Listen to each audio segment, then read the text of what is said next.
sorry about that, fella. Get cut off. So, point one, I'm not having any poly in the top there because some people don't like the look. It looks like little button mushrooms coming up. But anyway, we'll see how we go. So I just put a fair amount around the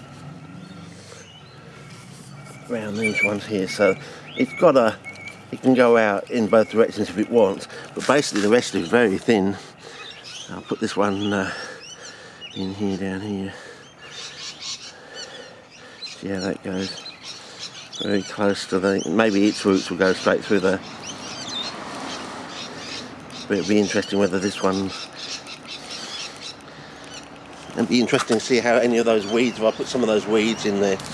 So, yeah.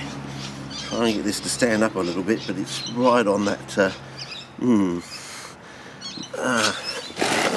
maybe it'll be a bit difficult, I don't know. We'll have to see. Put it in there, like that. Put some behind it and then it might be able to stand up there. Yeah.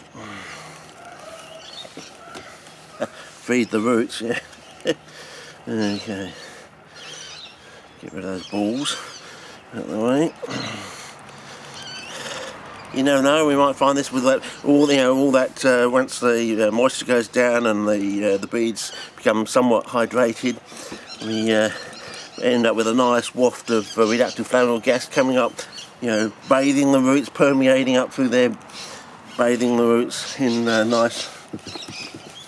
As I said, do they actually need air, oxygen, or do they just need a gas in the root zone? It doesn't matter what the gas is, nitrogen, carbon dioxide, they just need to a certain extent, I think. Anyway, we'll see how we go, and continue to, we'll see how we go.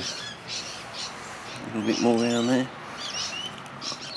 We'll see how we go. So we burn the crowns off. As I said, I'm running at 2/3 seawater, but the overall amount of the actual true salt in here is slightly less than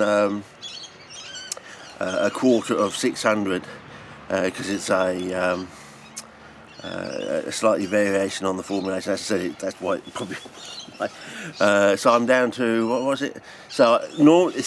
So a quarter of 600 would be 150 grams of true salt. I'm actually running this pot at 100 grams of true salt.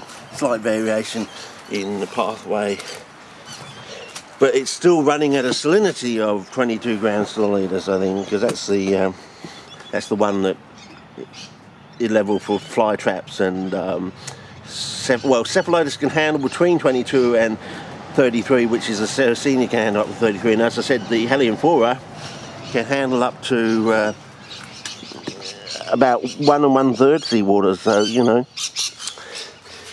and they grow on these Tupui top mountains that get rained on almost every single day of the year, and lots of water around. So there's your connection. The higher the salinity, the more aqueous the environment seems to be, but things like Mexican penguicus, which can handle chalk and a little bit of copper, you don't seem to find any photographs of those sitting in pools of water, whereas you can find pictures of the European pings, the UK pings, the European pings, the North American pings, all growing in saturated soil and pools of water, on the sides of pools of water. Down in Florida and things like that, you can see some of them sitting in water by pools of water. Something you can't seem to find with Mexican. It's not that they might not find a new species or something that can do that, but there seems to be that connection or disconnection, I don't know. I've got this just pulled a bit off there. Hope I haven't done any damage. Okay, we'll see how we go. Okay, well that's about it, and I might just talk about the Cresco, the so-called, what we thought was the Cresco revolution, the Koya revolution. in a minute. So I'll just continue to just do the rim. I think the rim is the most important. As I said, it's quite firm in the centre. The dome is quite strong. It's the rim that you want to build up, I think, and make sure you've got a nice rim there, and that will stop things from going astray. So I think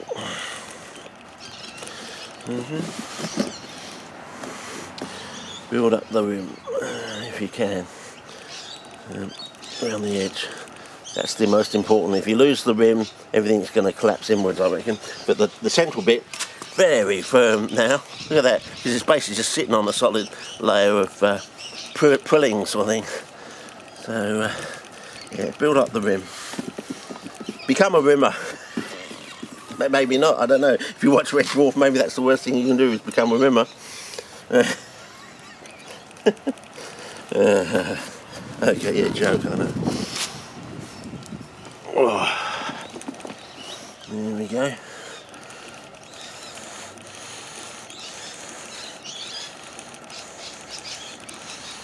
Well, that's about it, I think.